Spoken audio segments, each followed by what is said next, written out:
There was also a question about parades. Um, and that's a good question.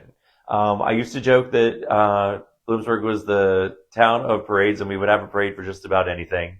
But what people I don't think understand is that the town didn't put on really any of those parades. Different organizations did. So homecoming was put on by the university.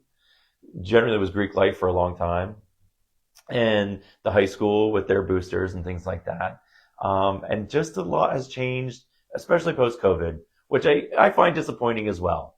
But there's nothing that the town has done any differently as far as allowing parades or encouraging parades. Parades take a lot of volunteers.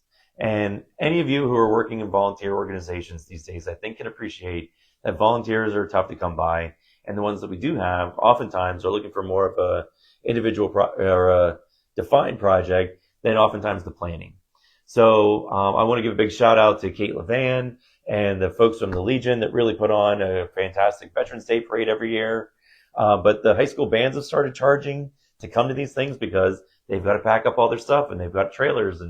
And so parades have gotten A, more expensive, and B, it takes a lot of effort to coordinate those things. So I really thank the people that put that effort in. In the conversations I've had with the new president at Bloomsburg University, they are looking to, again, have a homecoming parade. So hopefully come October here, we'll have another large-scale homecoming parade.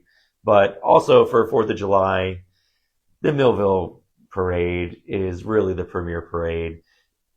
It didn't seem to make any sense to try to put together a parade in Bloomsburg when so many of the people that we would want in our parade would be at Millville as well. So I'm really thankful that Millville had such a long and large parade this year. It was easy to get over there, and we had a very enjoyable time hanging out and seeing all that.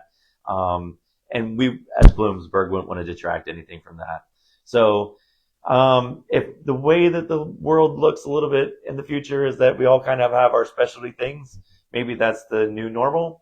But also, if you'd like to see more parades, or you want to encourage other groups to try to be organizing parades, raise your hand and get involved is what I would say, because nothing's holding you back from the town side of things.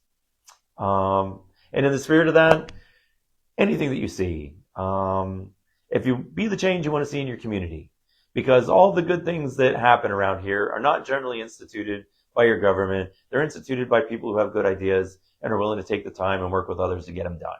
So if you see something that you want to have happen in your community, get a group of people together, and I can guarantee you that most of the time your local government will be happy to see those events take place, because we all like seeing good things happen in our community. So I wish you all the best. We'll see you around in the next 2 weeks, and I hope you have a wonderful Friday evening. Take care. That's been in the news recently is Southern Columbia voted on their budget for VOTEC, which put enough of the sending districts' approval of their budget in so that we have positive funding for VOTEC again this year. And every year, this takes longer than it should. And I'll reiterate my support for the VOTEC school in Columbia County, because it's a unique model as far as being all day and having their own social clubs and sports and things like that.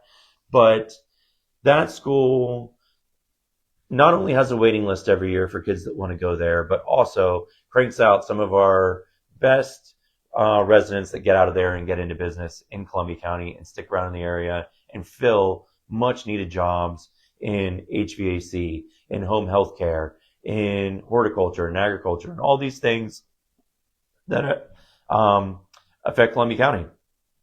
So it's very important to me as a supporter of public education that VOTEC be continually supported. And if that means we need to find a better way to be financing that school than just taking money from the other sending districts, I think that's something that we need to be working on. There's been much lip service given to the need for alternative education programs and vocation education programs.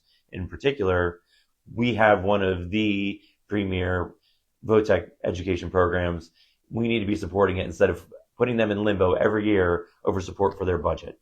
So please pay attention, follow VOTEC on your social medias, and see what they're going through, and also see the wins that they have.